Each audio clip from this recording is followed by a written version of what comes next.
안녕하세요, 청취자 여러분. 오늘의 역사입니다. 오늘은 6월 6일인데요. 이날 하루에 과연 어떤 일들이 있었는지 저희가 준비한 자료들을 바탕으로 한번 깊이 파고 들어가 보겠습니다. 네, 한국사와 세계사 양쪽에서 흥미로운 사건들이 참 많더라고요. 먼저 한국에서 있었던 일부터 시작해 볼까요? 1949년 6월 6일 상당히 중요한 사건이 있었습니다. 바로 6.6 사건인데요. 반민족행위특별조사위원회, 그러니까 반민특위에 대한 테러 사건이었죠. 이게 당시 내무차관 장경근 등이 연루되었다고 하는데 반민특위의 특경대가 강제로 해산되는 그런 사건이었죠. 네, 맞습니다. 이게 정말 중요한 지점인데요. 해방 이후에 우리 사회가 친일 청산이라는 큰 과제를 안고 있었잖아요. 근데 이 사건으로 반민특위의 핵심적인 물리력, 그러니까 특경대가 와해되면서 친일파 청산 작업에 정말 큰 제동이 걸린 겁니다. 단순히 방해 공작이 아니라 아예 활동 자체를 거의 불가능하게 만든 거군요. 그렇죠. 이게 당시 정치 권력 내부의 갈등, 또 청산되어야 할 세력의 저항이 얼마나 거셌는지를 보여주는 단적인 예입니다. 반민특위의 약화는 이후 우리 현대사에도 계속 영향을 미치게 되죠. 그렇군요. 그리고 같은 날 1949년 6월 6일에 또 다른 인물, 이기봉 씨가 서울특별시장으로 임명되었어요. 이분은 이승만 정권의 핵심 인물로 꼽히잖아요. 네, 맞습니다. 같은 날에 이런 상반된 듯 보이는 사건들이 있었다는 게 참 흥미로운데요. 이기붕 씨의 등장은 당시 권력 구조를 더 공고히 하는 역할을 했지만 또 어떻게 보면 나중에 4.19 혁명으로 이어지는 어떤 민심 이반의 배경이 되기도 하거든요. 역사의 아이러니 같네요. 자, 시간을 조금 더 흘러서 1961년으로 가보면요. 같은 6월 6일에 천주교 인천 대목구가 설정되었고 또 김종호 육군 중장이 육군 참모총장에 취임했습니다.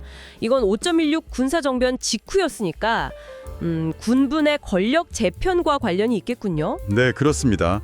인천 대목구 설정은 한국 천주교의 조직적인 성장의 중요한 계기가 되었고요. 김종호 총장 취임은 말씀하신 대로 군사정변 이후 군 내부의 안정화, 또 권력 재편 과정의 일부로 볼 수 있습니다. 그리고 비교적 최근이죠. 2003년 6월 6일에는 서울 내부순환로 홍지문 터널에서 차량 화재 사고가 나서 큰 혼란이 있었고요. 네, 기억납니다. 이 사건은 우리 사회의 터널 같은 폐쇄 공간에서의 안전 문제, 특히 화재 대응 시스템의 중요성을 다시 한번 일깨워줬죠. 뭐랄까, 이런 사건들을 겪으면서 우리가 과연 충분히 배우고 대비하고 있는가, 이런 질문을 던지게 됩니다. 네, 정말 그렇습니다. 자, 그럼 이제 시야를 좀 더 넓혀서 세계사 속 6월 6일로 가볼까요? 뭐니 해도 가장 먼저 떠오르는 건 역시 1944년 6월 6일 노르릉디 상륙작전 D-Day입니다.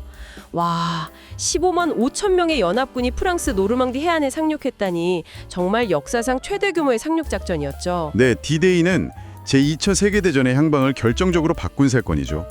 단순히 군사적인 성공을 넘어서 나치 독일 치하에 유럽 해방의 결정적인 전환점을 마련했거든요.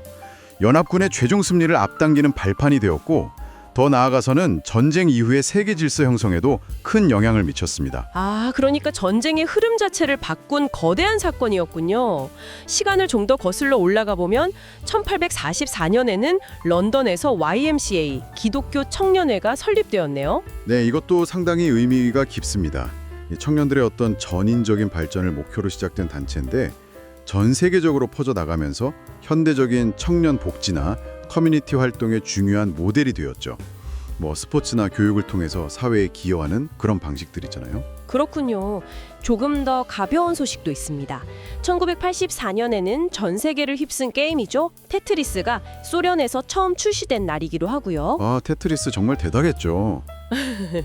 네, 그리고 2013년에는 에드워드 스노든이 미국 NSA의 대규모 정보 수집 프로그램 프리즘을 폭로해서 전 세계적으로 프라이버시 논쟁에 불을 지폈습니다. 네, 이 스노든 사건은 디지털 시대의 감시와 프라이버시 문제를 수면 위로 끌어올린 결정적인 계기였죠.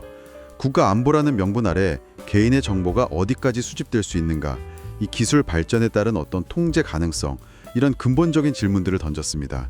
지금도 계속되는 논쟁이고요. 자, 이렇게 6월 6일 하루에 일어난 일들을 쭉 살펴보니까요. 한국에서는 친일 청산 문제와 권력 투쟁, 세계적으로는 거대한 전쟁의 전환점, 또 종교단체의 설립, 심지어 게임 출시와 현대의 정보 감시 문제까지 정말 다양하네요. 네, 맞습니다. 하루라는 시간 안에 정말 다양한 시대와 분야의 중요한 역사의 단면들이 담겨 있는 거죠. 오늘 저희가 살펴본 것처럼 역사의 특정 날짜들은 그 시대를 관통하는 어떤 변화의 순간들, 중요한 질문들을 압축해서 보여주는 것 같습니다. 마지막으로 청취자 여러분께 이런 질문을 한번 던져보고 싶습니다.